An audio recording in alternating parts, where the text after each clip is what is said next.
The wind was a torrent of darkness among the gusty trees. The moon was a ghostly galleon tossed upon the cloudy seas. The road was a ribbon of moonlight over the purple moor, and the highwayman came riding. The highwayman came riding up to the old inn door.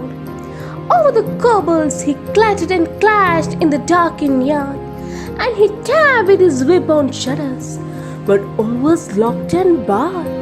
He whistled, he turned to the window, and who should be waiting there but the landlord's black-eyed daughter, Bess, the landlord's daughter, plaiting a dark loud note in her long black hair.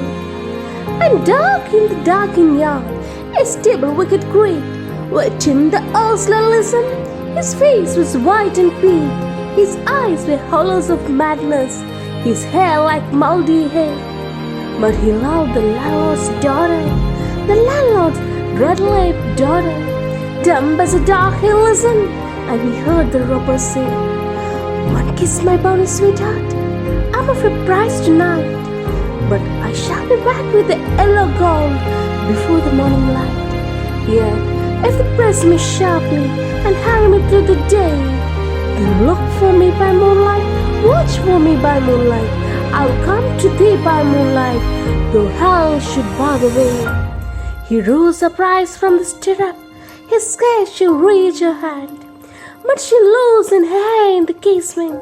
His face burned like a brand, as a black cascade of perfume came tumbling over his breast, and he kissed the waves in the moonlight.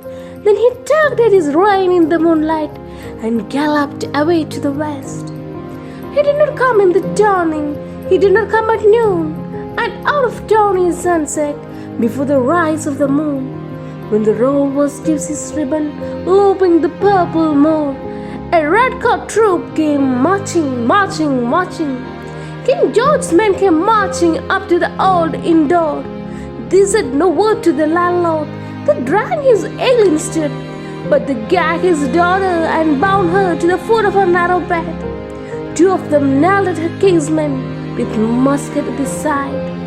There was death at every window, and hell at one dark window, for Bess could see through the casement the road that he would ride.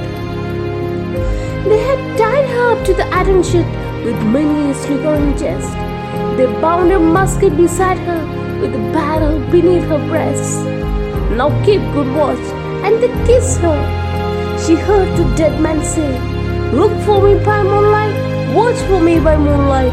I'll come to thee by moonlight, though hell should bar the way." She twisted her hands behind her, but all the knots held good. She writhed her hands till her fingers were wet with sweat or blood.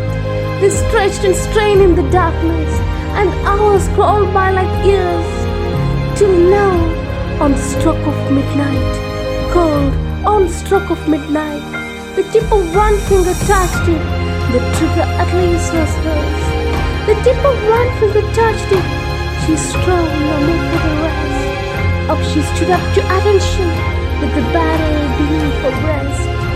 She would not risk the hearing, she would not strive again, for the road lay bare in the moonlight, blank and bare in the moonlight, and the blood of her veins in the moonlight throbbed her love's refrain.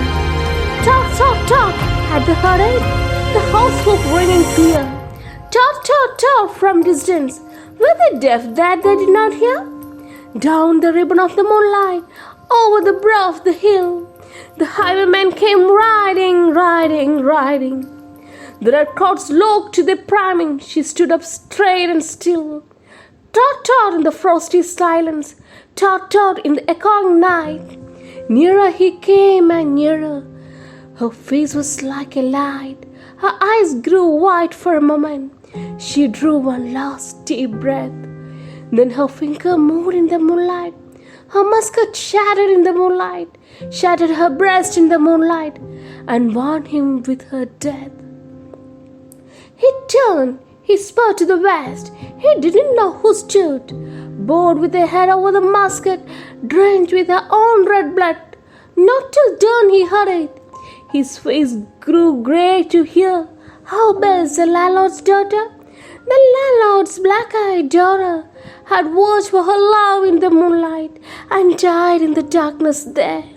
Back he spun like a madman, shrieking a curse to the sky, with the white road smoking behind him and his rapier brandished high. Blood-red were his spurs, the golden noon, the wine-red was his velvet coat.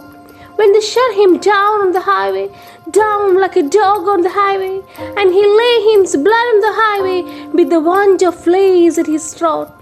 And still of winter's night, they say, the wind is in the trees, when the moon is in ghostly galleon tossed upon cloudy seas, when the road is a ribbon of moonlight over the purple moon, and the highwayman comes riding, and the highwayman comes riding up to the old inn door.